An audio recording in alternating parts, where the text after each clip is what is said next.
In the headlines, NLC President Joe Ajaero arrested in Imo as organized labor threatens nationwide strike. Soldiers kill bandits leader, 2 others in Kebbi. Fire guts Ladik Plank Market in Lagos. And on the foreign scene, Gaza suffers another communications blackout amid Israeli bombardment. Hello and welcome to Trust TV News Update. I'm Aisha Salihu. Thanks for joining us.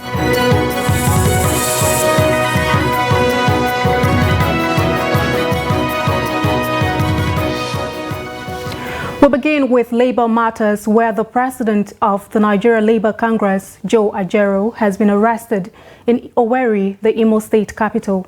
Ajaero was picked up from the NLC State Council Secretariat by armed policemen in Owerri. The head of media at the NLC headquarters, CUPA, confirmed the development. The NLC is leading a nationwide protest and strike in Owerri over what it described as lack of respect for workers, unpaid salaries, amongst others. Earlier via phone, we had CUPA, who is the media head NLC Secretariat, and he gave us an update. A peaceful protest today in Owerri as the result of non-payment of salaries and pensions for upward of 44 months, amid the violation of other labor rights, including the attack and stripping of our secretariat here in the state. So early this morning, when some of our members went to the secretariat preparatory for the action to begin for the peaceful protest, hoodlums attacked them, stripped them of their personal possessions, and beat them up. So the unsuspecting ones who did not know went and met a similar fate. So we resolved within now we said, okay, that the right and proper thing to do, instead of engaging our hoodlums, would be to draw the attention of the police and other security person in the state. And we did that, and they came. And what next happened was that, they turned on us, okay? Among the things they did, they beat up some media persons that they first had their photographs taken. They seized their equipment, beat others, and had the president of NLC arrested and taken to an unknown destination as I speak with you. Nigerians have no need for clearance from anybody, for a peaceful protest. Okay? It is within, in fact, some of the issues against which we are protesting are the core reasons behind what you call unrest in the state.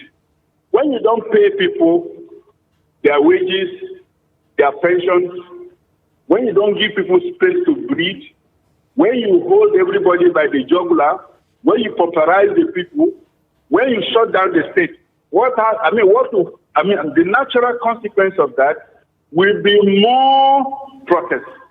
Okay? So we didn't need permission from anybody, and that is within our constitutional right. Okay? Right, but did you? We do not need permission from anybody. Listen to me. We do not need permission from anybody. That is our right as contained in the 1999 Constitution as amended. Do you know that people are dying in droves because of poverty, because of hunger? How do you feel? You work for a month, you do not get paid. You work for 2 months, don't get paid. 3 months, don't get paid. 10 months, all in that order. So those who perpetuate evil will always create conditions for you and I not to protest. Nothing. He's held incommunicado. Nobody knows where he is.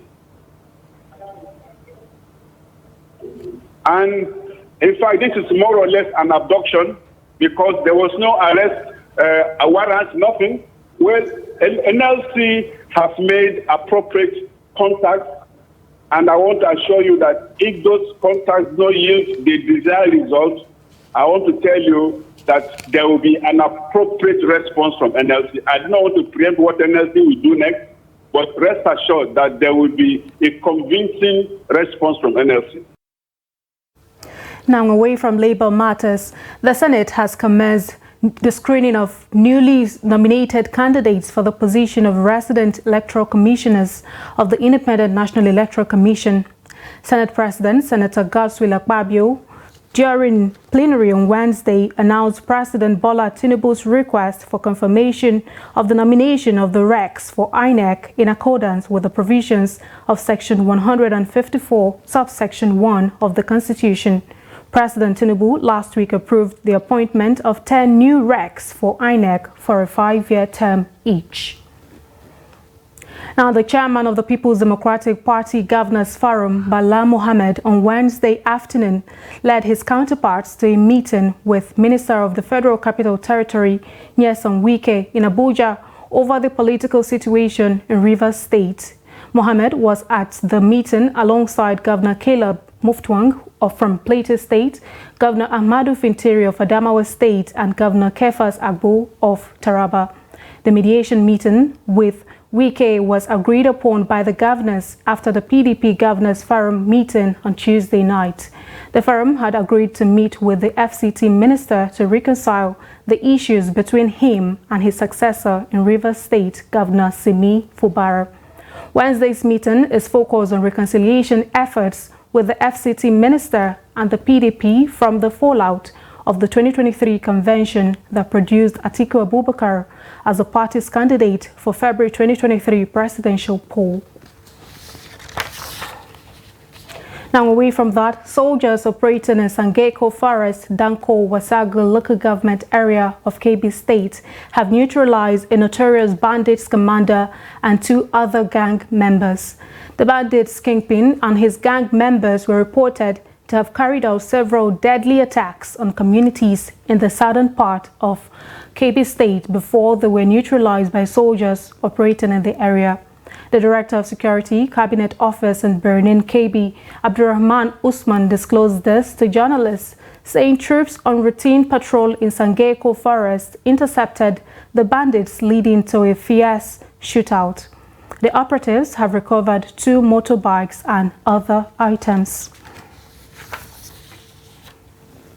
Goods and property worth millions of naira were destroyed by a midnight fire at the popular Ladik Plank Market, Amukoko, along Igamu Road, Orile area of Lagos State. Permanent Secretary of Lagos State Emergency Management Authority, Femi Oke Osayitolu, confirmed the development, stating that no life was lost in the incident. According to Oke Osayitolu, the agency responded to distress calls and arrived at the scene of the incident to discover that the plank market was being gutted by fire. Though the cause of the fire has not been verified, eyewitnesses say the fire started around 12:30 a.m. in the main market. Lasema and Lagos State Fire Service and Federal Fire Service have successfully tamed the fire after battling it for hours.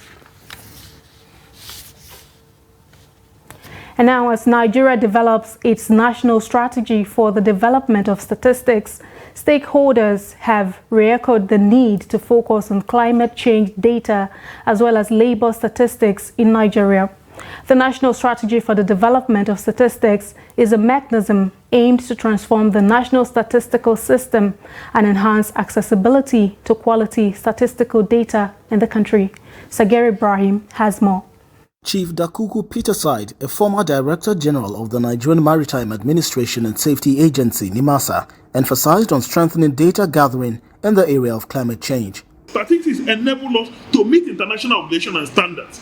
Adequate data is critical for reporting on our progress with regard to sustainable development goals and complying with international treaties and agreements. And the new dimension is in the area of climate change statistics. I don't think we've been doing much on climate change data. And if you recall, it's very easy to draw a connection between climate change data and the state of our agriculture. Now, what of the natural disasters we experience? The frequency of natural disasters in recent times, they have a connection with climate change and climate change statistics.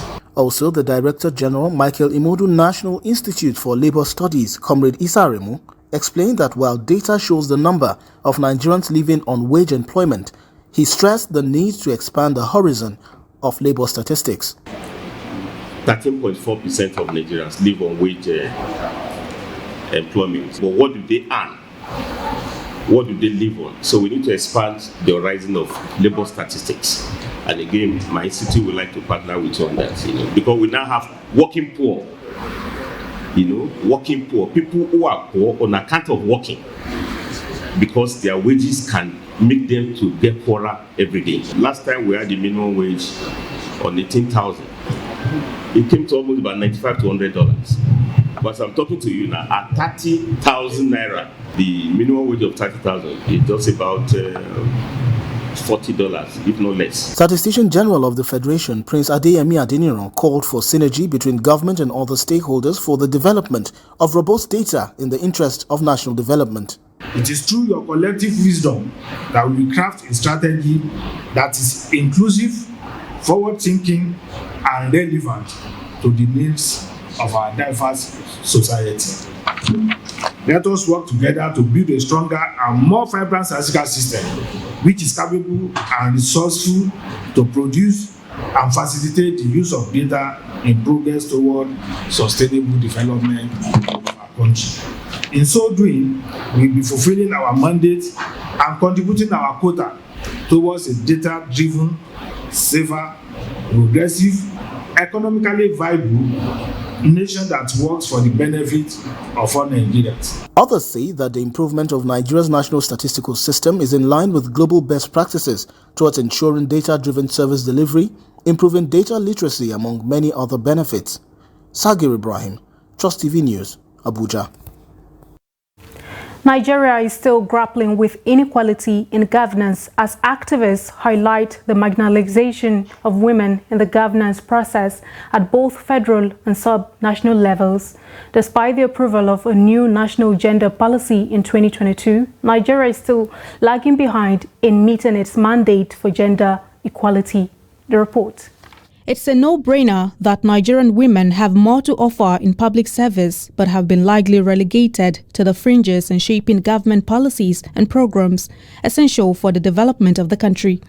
Findings show that sociocultural stereotypes and prejudice are being used to undermine the careers of women vis-à-vis a lack of adequate attention spotlighting the successes of women in the public domain. We did basically a textual analysis of media reportage around women in elective and appointive positions, not necessarily about the reasons women were sacked in these positions. And that's why our recommendations are based around how we can change these narratives to ensure that the narratives are done the way they do for the male. Same should be done for the female in these positions. For the women, we saw some forms of sensational reportage more compared to the male. These are the kind of issues. And so when somebody is aspiring to get into positions, they begin to read these kind of narratives.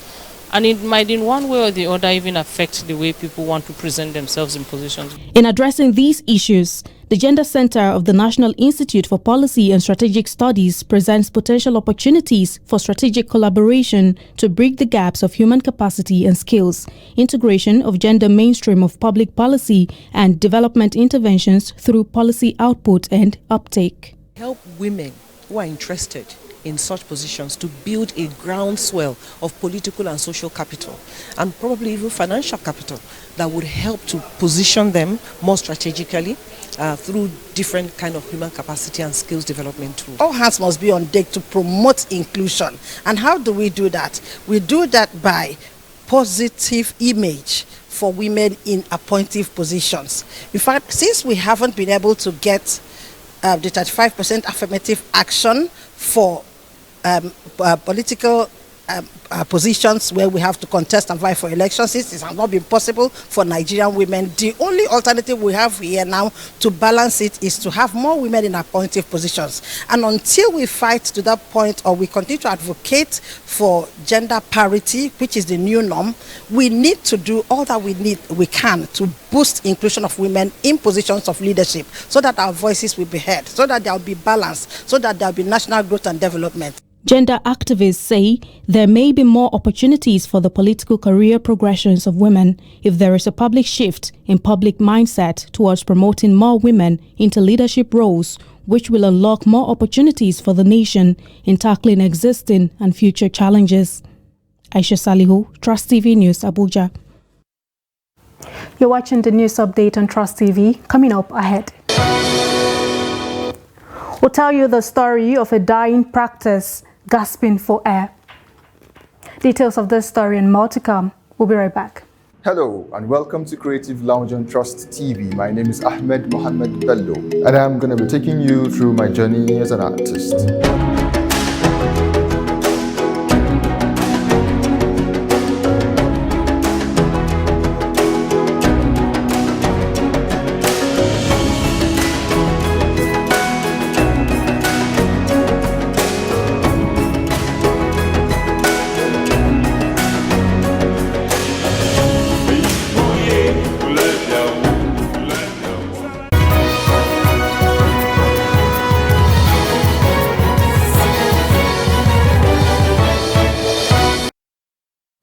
Welcome back and thank you so much for staying. If you're just joining us, this is the news update on Trust TV. Now let's take a look at a recap of some of our top stories.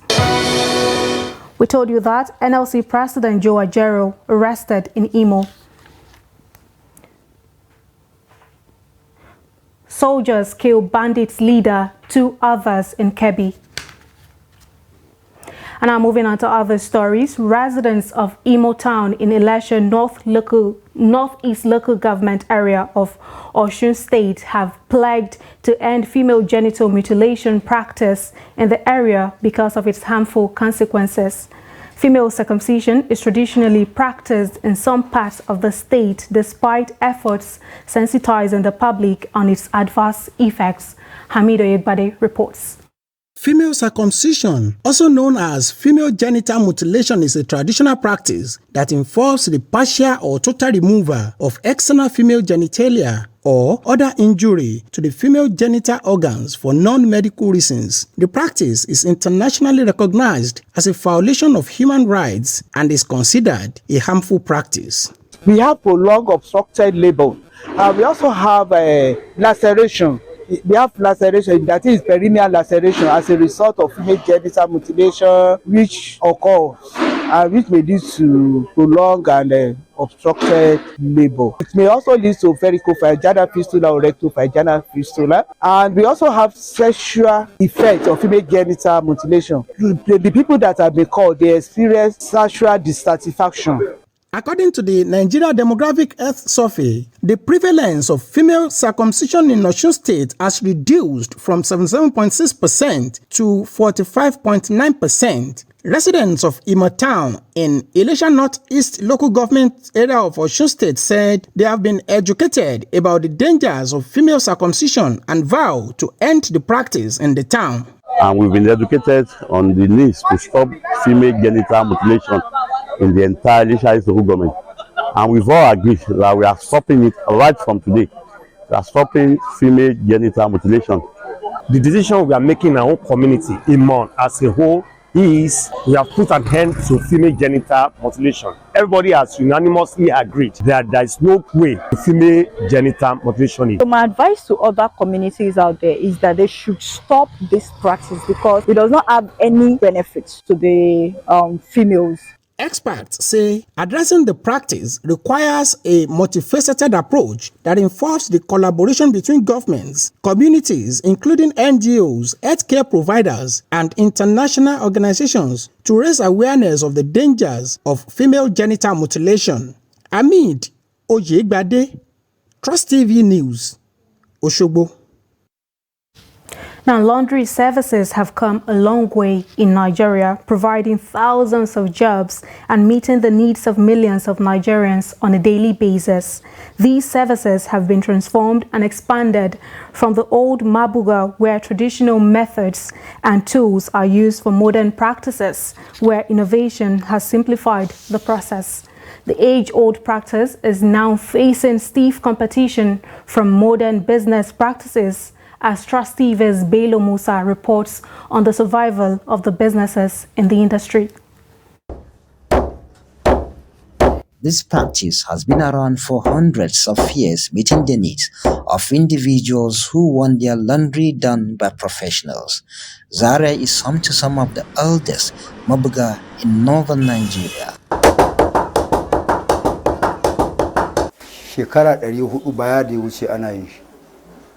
Our forefathers started mabuga and dyeing of clothes about 400 years ago. They started because then there was no pressing iron. The ancient practice may seem crude and tasking, but practitioners in the industry say there's still a growing demand for the old ways despite the incursion of modernity.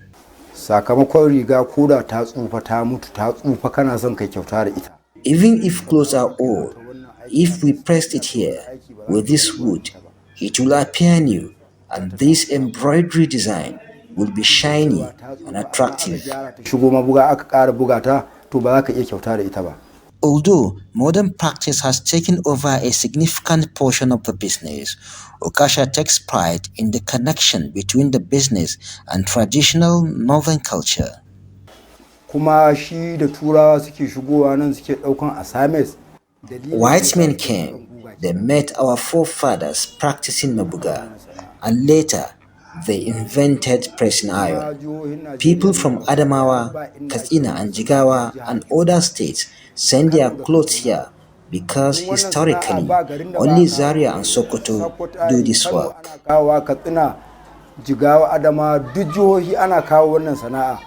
Before now, there are at least 30 mabuga outfits across Zaria with only a few in operation now. Cultural festivals have become the lifeline for this business to stay afloat. The current economic climate is also threatening the survival of the age-long business. In a day, we only treat 300 to 400 clothes due to economic situation in the country. But before, we would start work from 5 o'clock in the morning and closed at midnight. With Nigeria's current unemployment rate at 4.1%, mabuga practitioners are calling for government intervention that will keep the business alive to create employment opportunities for the next generation. Bello Musa, Trust TV News Kaduna. On the foreign scene, Israel has cut Gaza's telecommunication and internet services for a second time, despite humanitarian aid agencies warning that such blackouts severely disrupt their work in an already dire situation in the war-torn Palestinian enclave. Telecom provider Paltel reported a complete disruption of communications and internet services in Gaza on Wednesday morning. The disruption comes after Israel imposed a near-complete communications blackout on Gaza from Friday to Sunday that lasted close to 36 hours. In a statement, the Palestinian Ministry of Communications appealed to neighboring Egypt to operate communication stations near the Gaza border and activate roaming service on Egyptian networks, stressing that the critical humanitarian situation that cannot bear the loss of communication for any longer. Meanwhile, the Rafah border crossing between Gaza and Egypt has opened for the first time since the Israel-Hamas war erupted. More than 500 foreign nationals and dual citizens will be allowed to leave the enclave. The Gaza borders and crossings, the list of the people allowed to cross was published by the authority that called on them to head towards the crossing on Wednesday. According to earlier reports, dozens of injured Palestinians needing medical treatment in Egypt will also be allowed to leave the enclave. Convoys of desperately needed aid have been trickling in Gaza through Rafah since last month, but no people had been allowed through the crossing until Wednesday. Queues formed on Wednesday morning at the terminal. After being allowed into the terminal area, huge queues formed around crossing booths for checks on passports and other documents. Ambulances waited on the Egyptian side to take away the wounded and sick.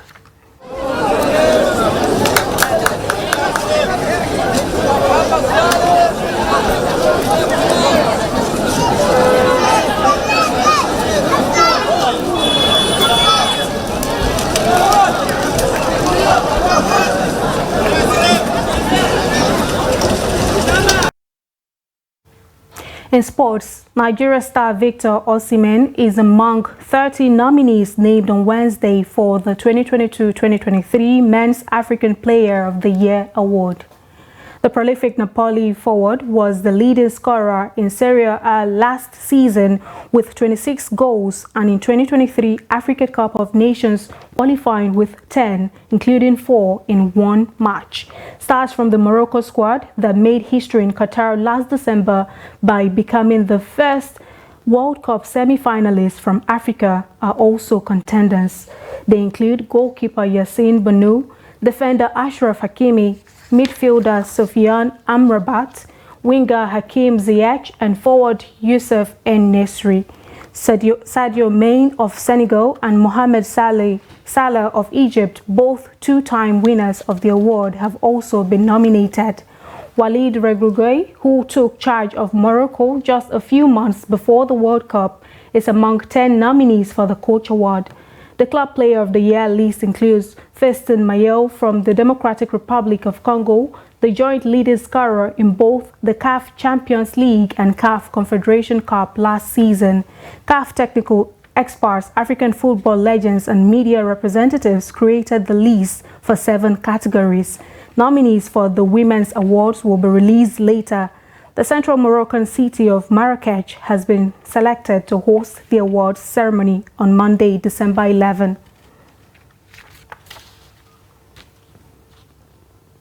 You're up to date with the latest news and current affairs development in and around Nigeria. With that, we've come to the end of the news update on Trust TV. Do not forget to follow us across all of our social media platforms and join our YouTube live stream for more programs, documentary, and news. I'm Aisha Salihu. Thanks for your time.